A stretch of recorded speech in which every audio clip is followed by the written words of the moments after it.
Donc la croix. La croix. Et nous sommes dans 1 Corinthiens chapitre 2.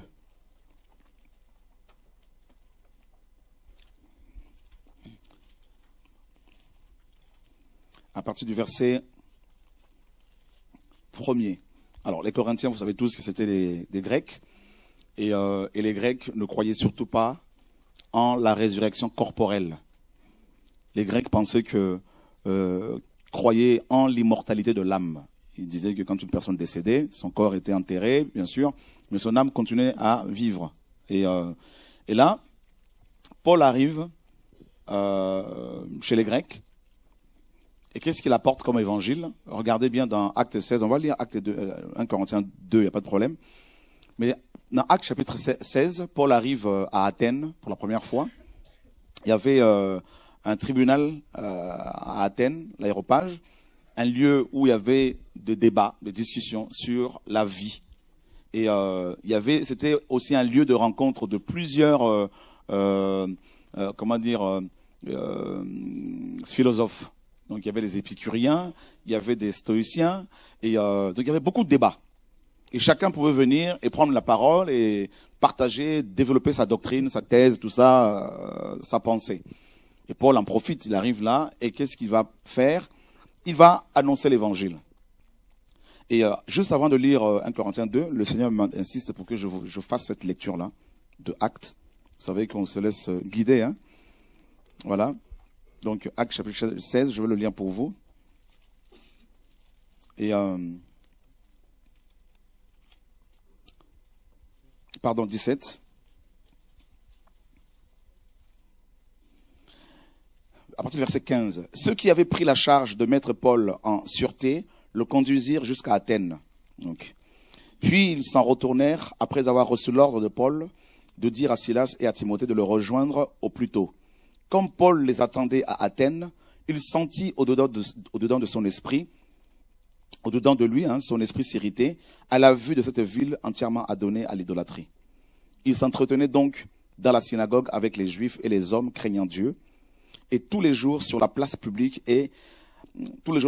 avec ceux qui s'y rencontraient. Quelques philosophes épicuriens, donc les épicuriens étaient bien sûr disciple d'un grand philosophe grec, donc Épicure. Et donc il discutait avec les épicuriens et les stoïciens. Les stoïciens, pareil, étaient des disciples de Zénon, un grand philosophe grec qui a vécu au 4e et 3e siècle avant Jésus-Christ. Et là, Paul était en train de discuter avec eux. Il y avait un débat sur la parole et sur la philosophie grecque. Et on nous dit que tous ces gens se mirent à parler avec lui. Et les uns disaient, que veut dire ce discoureur? Les autres disaient, il semble qu'il annonce des divinités étrangères.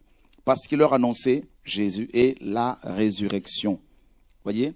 Ça choquait les Grecs, parce que les Grecs disaient, mais non, personne ne peut ressusciter corporellement. C'est impossible. Qu'un corps qui est complètement détruit, pourri, soit recomposé, ressuscité avec gloire. Ils disaient non, c'est pas possible. Alors ils le prirent et le menèrent à l'Aréopage et lui dirent, pourrions-nous savoir quelle est cette nouvelle doctrine que tu enseignes? Donc vous comprenez déjà que Paul enseignait tout le temps sur la résurrection de Yeshua, la mort et la résurrection de Yeshua, en fait la croix. Il ne s'est pas écarté de ce message, de la croix. En aucun cas, Paul n'a prêché sur la prospérité financière en disant aux gens, si vous donnez la dîme, vous serez bénis. Ce n'est pas le message de Paul, ni de Pierre, ni de Jacques. C'est un message, comme vous le savez, qui vient directement de l'enfer, qui détruit des vies. Et là, la croix, comme vous le savez aussi, c'est la sanctification. C'est le message qui amène les gens à se sanctifier, à avoir la crainte de Dieu, à avoir la haine du mal. Donc ils prennent Paul, ces philosophes, ils se disent, bon, viens avec nous, tu vas partager un peu avec tout le monde, avec beaucoup plus de personnes, cette nouvelle doctrine-là, parce qu'on est un peu étonné, on est un peu surpris. Paul, debout au milieu de l'Aréopage, leur dit, hommes athéniens, je vous trouve tous extrêmement religieux, car en passant et en regardant vos divinités, je même trouvais un autel sur lequel était écrit, ô Dieu inconnu. Ils avaient tellement de divinités, tout un panthéon, comme vous le savez chez les Grecs, plusieurs divinités, il y en avait plusieurs. plus de 50. Et ils en avaient tellement qu'ils se sont dit, à l'époque, bon, il y a forcément un Dieu que nous avons oublié. Donc, pour ne pas subir sa colère, eh ben, nous allons lui construire un autel. Parce que chaque divinité avait son temple. Alors, ils bâtissent un autel et ils disent dessus, comme ils n'ont pas eu le nom de ce Dieu, ils disent, bon, au Dieu inconnu. Les autres, on les connaît. Zeus, Artémise, tout ça. Mais celui-là, là, on le connaît pas. Donc forcément, il pourra pas nous taper dessus parce qu'on n'a pas sa révélation. Paul dit, ben, c'est une bonne chose, justement. Et il dit, celui que vous révérez sans le connaître. Donc, ils adoraient Dieu, le Dieu inconnu, parce qu'il n'est pas son nom. Hein? Sans le connaître. Il disait simplement, imaginez quand ils venaient devant, ils adoraient Baal, ils adoraient Zeus, et quand ils arrivaient devant l'autel du Dieu inconnu, ils disaient, bon, nous t'adorons quand même. Amen. Et là, celui que vous révérez sans le connaître, c'est celui que je vous annonce. Waouh! Le Dieu qui a fait le monde et tout ce qui s'y trouve, étant le Seigneur du ciel et de la terre, n'habite pas dans des temples faits de mains. Donc quand vos bishops là déjà vous disent, il faut cotiser de l'argent, cotiser, on va construire un temple. Il faut leur dire, mais vous êtes trompés. Le temple a déjà été construit il y a 2000 ans. Quel temple voulez-vous encore construire? Donc c'est de l'arnaque. Voilà. Paul dit, mais je vois tous ces temples là partout à Athènes, plein de temples. Là-bas pour un temple d'Artémise, là-bas de Diane, là-bas de. Il dit mais c'est la même divinité Diane, Artémise. Il dit mais c'est pas possible. Mais le Dieu que je viens vous prêcher, le Dieu inconnu là, il n'est pas dans tout ça. Non. Alors les gens écoutaient, bien sûr. Il n'est pas servi par les mains des hommes comme s'il avait besoin de quoi que ce soit. Lui qui donne à tous la vie, la respiration et toute chose. Il a fait que tous les hommes sortis d'un seul sang habitent sur toute l'étendue de la terre, ayant déterminé la durée de temps et les bornes de leur habitation. Il a voulu qu'ils cherchent le Seigneur et qu'ils s'efforcent de le trouver en tâtonnant, quoiqu'il ne soit pas loin de chacun de nous. Car c'est par lui que nous avons la vie, le mouvement et l'être. C'est ce qu'ont dit quelques-uns de vos poètes. Donc Paul connaissait aussi l'histoire grec, leur philosophe. De lui, nous sommes la race. Donc il disait, le Dieu inconnu, là, les Grecs, hein, le Dieu inconnu, nous sommes issus de lui. Fortement. C'est terrible, ça. Ainsi donc, étant de la race de Dieu, nous ne devons pas croire que la divinité soit semblable à de l'or, ou à de l'argent, ou à de la pierre taillée par l'art et l'industrie des hommes.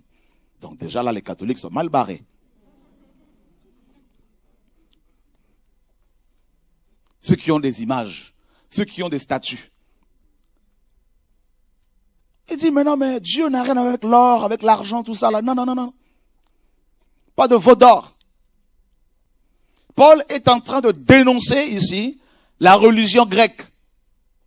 C'est terrible, hein? Il leur rentre dedans.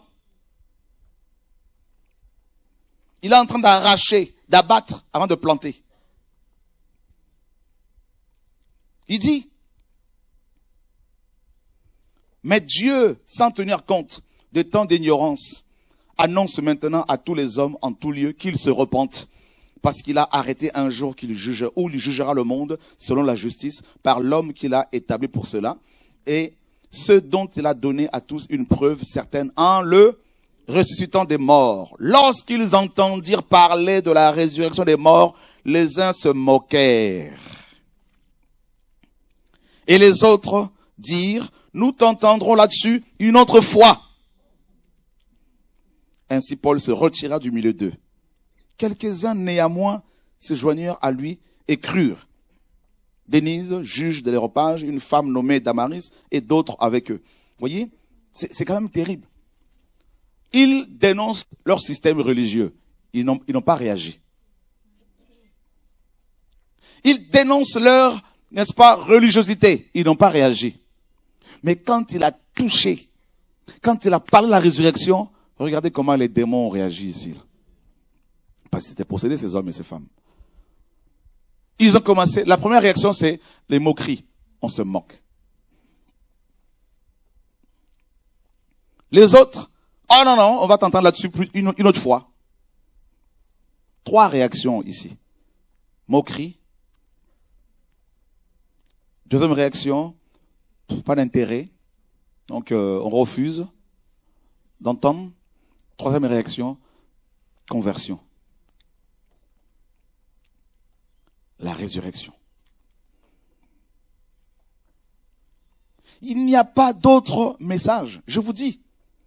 Il n'y a pas d'autre évangile. Les gens ils veulent quoi? Ils veulent qu'on leur dise, venez à Dieu, vous serez riches. Mais très honnêtement, chrétiens, soyons un peu quand même intelligents. Si vous voulez être riche, c'est simple, travaillez. Mais c'est aussi simple que ça. Comment vous êtes tellement... Beaucoup sont lobotomisés au point où ils pensent qu'il faut trouver une église pour pouvoir devenir riche.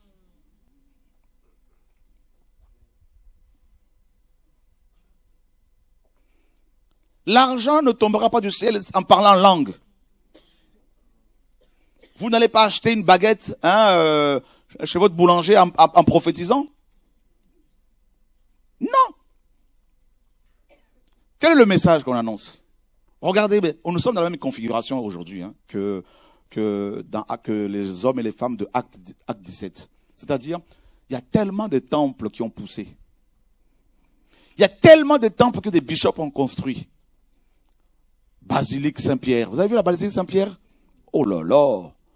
Vous avez vu tous ces cathédrales? Oh là là. Vous avez vu tous ces prédicateurs sur Internet qui font des appels de fonds pour construire des temples? Mais c'est grave. C'est la même chose. Donc, sur chaque temple, vous avez vu les noms sur chaque temple? Église la manne cachée. Vous avez vu? Vous allez devant le deuxième temple, et vous allez voir, c'est écrit quoi? Eh bien, église catholique. Troisième temple, église protestante. Quatrième temple, église pentecôtiste unie. Église le sang précieux. Église des rachetés. Église des saints de dernier jour. Il y en a tellement que l'on se dit, mais laquelle finalement est bonne? Et il y a tellement aussi des pasteurs qu'on nous présente. Il faut tout faire pour rencontrer ces pasteurs. Ta vie va changer. C'est vrai, hein? C'est ce qu'on t'a dit. Ah, voilà. En plus, avec YouTube aujourd'hui, tout le monde fait sa promotion, tout le monde fait sa com. Alors là, je vous dis que c'est chaud. Entre ceux qui disent, venez prier chez moi à la maison, et ceux qui disent, écoutez, prenez tel produit, vous allez être guéri. On vous propose des solutions miracles, de l'huile qui vient de Jérusalem, de l'eau qu'il faut utiliser. On vous dit même qu'il faut prendre du sel pour jeter partout dans la maison. D'autres encore vous disent, vous voyez, vous avez des problèmes, vous n'êtes pas marié, c'est normal. Est-ce que vous payez votre dîme? C'est la première question, la cure d'âme. Je ne paye pas la dîme. Mais c'est à cause de ça!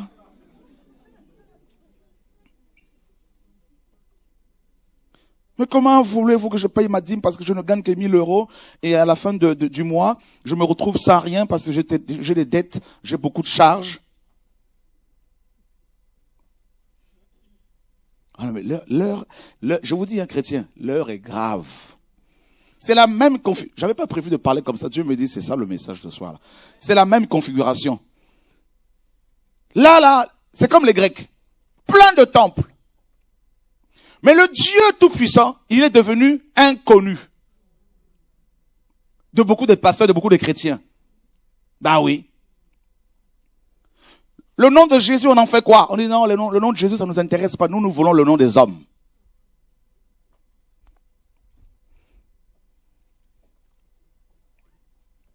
Seigneur, sauve-nous.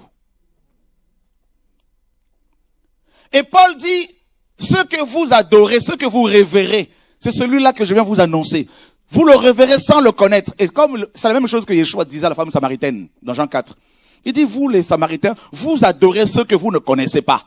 Et c'est exactement ce qui se passe. Des chrétiens, quand on leur pose des questions, je dis des chrétiens, pas les chrétiens, mais des chrétiens, pas tous. Quand on pose la question à ces chrétiens,